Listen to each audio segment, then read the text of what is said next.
This is Real News Media TV, coverage you can trust. Please like, share, subscribe, and hit the notification bell. Select all for daily news updates. Common law couple dies instantly from vehicle crash in Hanover. A pump attendant and her common-law husband died from a motor vehicle collision in Hanover on Thursday morning. The couple has been identified as Cardella McCollum and Brantford Gilling, both of Hanover address. 3 other persons were rushed to hospital to be treated for injuries they sustained in the collision. Reports are that about 11:30 a.m., McCollum and Gillings were passengers in a Honda Stream motor car that collided with another vehicle along the Sandy Bay Main Road. The common-law couple reportedly died instantly, while 3 other occupants of the vehicle in which they were traveling were rushed to hospital. The Sandy Bay police are investigating the incident. Suspected murder-suicide in St. Thomas. The deceased has been identified as 47-year-old Lorraine Hutchinson of Middleton Road in Soho. Also dead is Hutchinson's ex-boyfriend, identified as Roger Johnson, who is suspected to have killed her before taking his life. Preliminary reports from the police are that about 9:30 this morning, Hutchinson took food to her child's father, who was working at a farm in Penwood, Soho. Upon reaching the farm, the suspect, with whom Hutchinson had ended a relationship some time ago, reportedly appeared and embraced her before using a knife to stab her all over her body. The woman collapsed and died on the spot. Shortly after, angry residents set fire to the house of the man they accused of murdering her. A search was subsequently launched for the suspected attacker, but his body was found hanging from a tree in bushes. They say he is suspected to have committed suicide. There has been a spate of highly publicized murders involving women in recent weeks. St. James police found a 9mm pistol under a rock. A team of officers from the St. James Police Division seized a 9mm pistol during an operation in Arcadia in the parish on Thursday, April 1. Reports are that about 5 p.m., the law enforcers were in the community when an abandoned premises was searched and the illegal firearm was found in a plastic bag that was hidden under a rock. No one was arrested in relation to the seizure. Investigation continues into the find. Man injured in St. Thomas gun attack.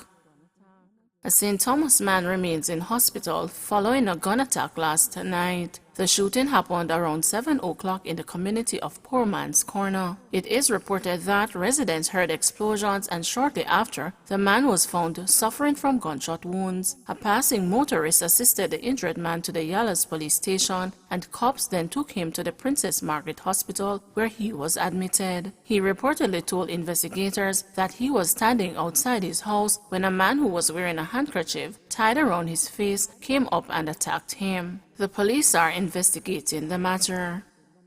Elderly man killed in Clarendon by gunmen posing as cops.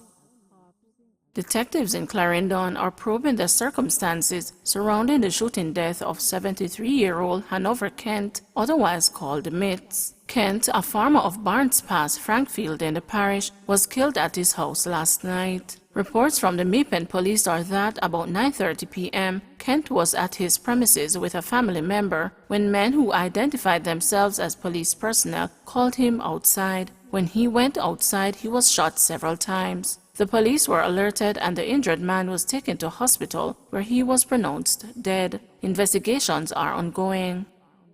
Hunt for cop killer.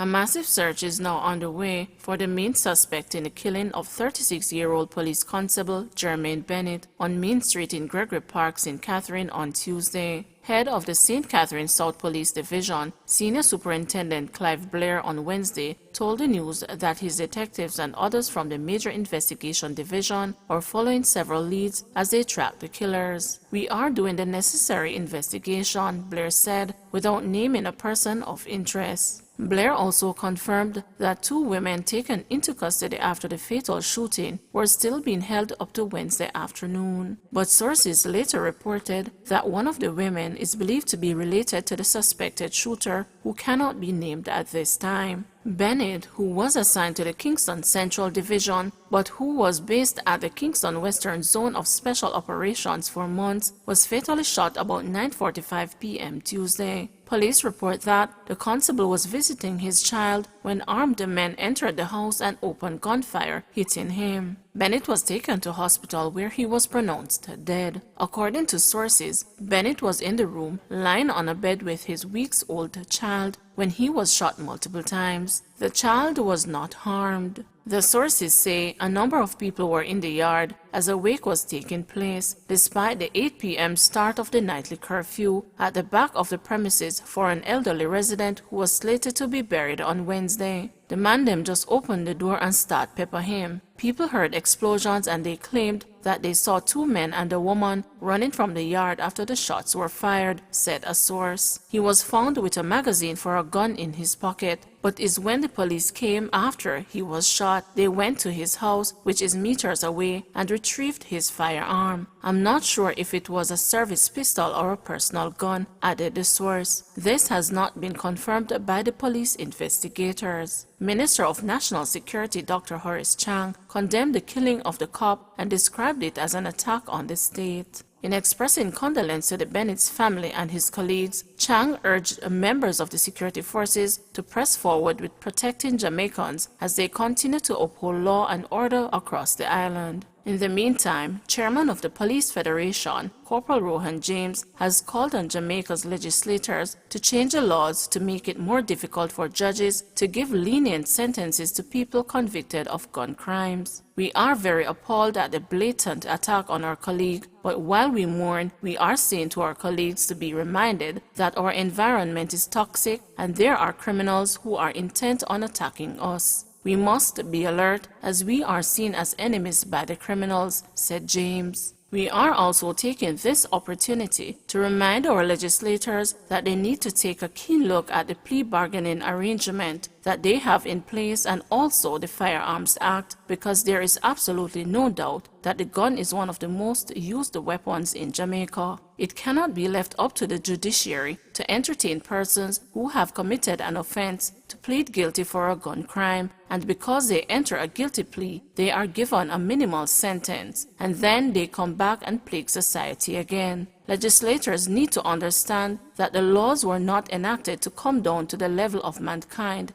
It is for mankind to rise and abide by the law, added James. The police are asking anyone with information that could assist the investigation into the killing of Constable Bennett to contact the Portmore Criminal Investigation Branch at 876-949-8431, the Major Investigation Division at 876-758-5048, Crime Stop at 311, Police 119 emergency number or the nearest police station. Please remember to like, share, subscribe, and hit the notification bell. Select all for daily news updates.